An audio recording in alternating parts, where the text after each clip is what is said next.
Hi, welcome to the very first Details and Games video on the channel. This series is inspired by KaDazee's series for Dragon Ball game details, and I wanted to do this for the latest gameplay trailer for Marvel Spider-Man 2. And hey, if this does well, all the Spidey games as well. Now, I'ma just go straight into it. Let's start with one of the biggest and maybe most obvious details you may have missed, which was right in front of our eyes. If you look carefully and closely at Symbiote Spider-Man cutscenes and even some gameplay, you may have noticed that under the exoskeleton bits that the suit is mimicking, you can see that the organic layer of the symbiote that looks like exposed muscle is constantly moving, which is a neat detail that shows us that the suit is alive.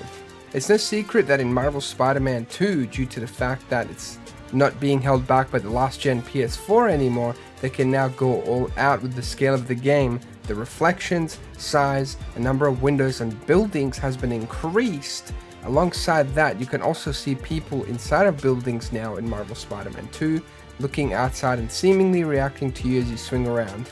That's actually pretty insane when you think about it, because now you can actually see NPCs just chilling in their houses.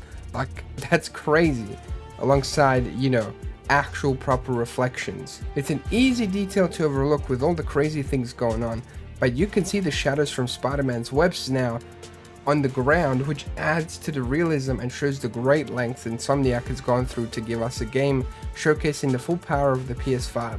Just to note, I want to clarify, you can see the shadows in the webs barely in Spider-Man Remastered, but in Marvel Spider-Man 2 you can see it clearly. And also keep in mind, this has been confirmed to not be the latest build of Marvel Spider-Man 2 because the game clearly isn't done.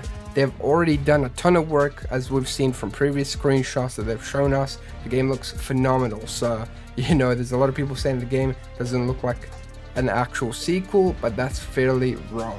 The game does show some artifacts and some reflections and some pop-in issues due to the massively increased speed of the web swinging and gliding.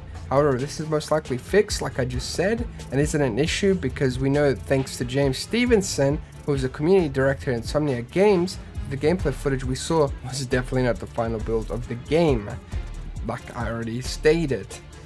I know that most of us know that, but I figured I might as well say it anyways, just to be safe. During one of the cutscenes, which is in real time, meaning in game, we see Peter swing by close to the water, and water actually reacts to his movements, which looked pretty cool, and I'm excited to see what sort of things this new engine does. And alongside that, grass now reacts to the wind, which is incredible as well. It's like tiny details that just bring the game to life even more.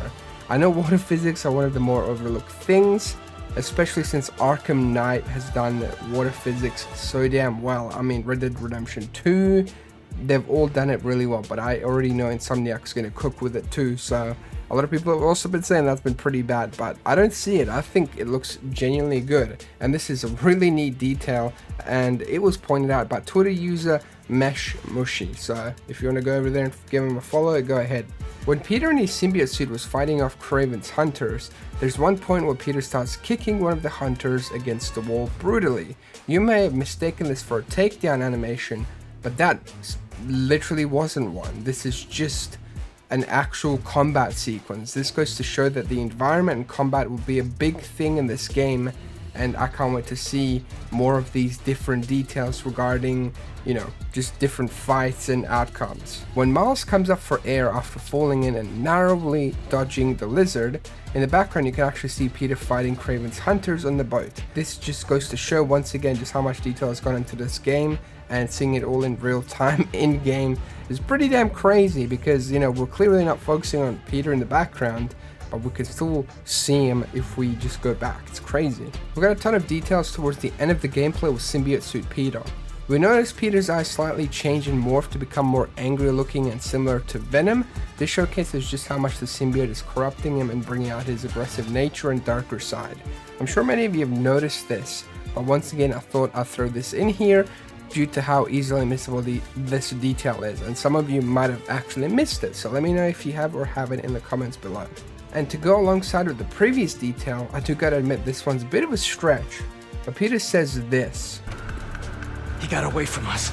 It could either be him talking about the symbiote and himself as one and showing how bonded they are at this point, or he was just simply talking to Miles. but as we saw in the gameplay, he's been pretty dismissive of Miles and even cutting him off at some points. Sounds like Kraven's checking off his. We don't have much time. Move. Guess we'll chat later. He was pretty angry during the lizard chase scene. What are you guys doing? Speaking of the lizard chase scene, one of the cooler details regarding Miles shows his swinging animations are now less shaky and experienced looking. He still has his own swinging style, but we can see just how much more he's improved and refined his own web swinging in the amount of time that's passed between Spider-Man Miles Morales and the start of Marvel Spider-Man 2. So it's great to see Miles just improving out here and becoming his own Spider-Man. It's incredible. At the end of the trailer for Marvel Spider-Man 2, we see on Kraven's tablet a ton of different heroes and villains that Kraven will be hunting. Among them was a new face, someone called Wraith. Now Wraith is actually Yuri Watanabe. Going down the same path as her comic counterpart, she fought to honor her father's memory and take down Demacia. However, in the midst of trying to stop a gang war with Spider-Man, she got her entire team killed in a botched ambush. After this, Yuri was mentally broken and even shot Hammerhead straight in the head. Now yeah, Hammerhead did get revived, but she was just like, nah, I'm done. And as Spider-Man, we tracked down leads that led us to a body of a Magia informant who was killed by Yuri. Yuri enjoyed taking a life because she felt like she made a difference, and now she embraces her new role as Wraith.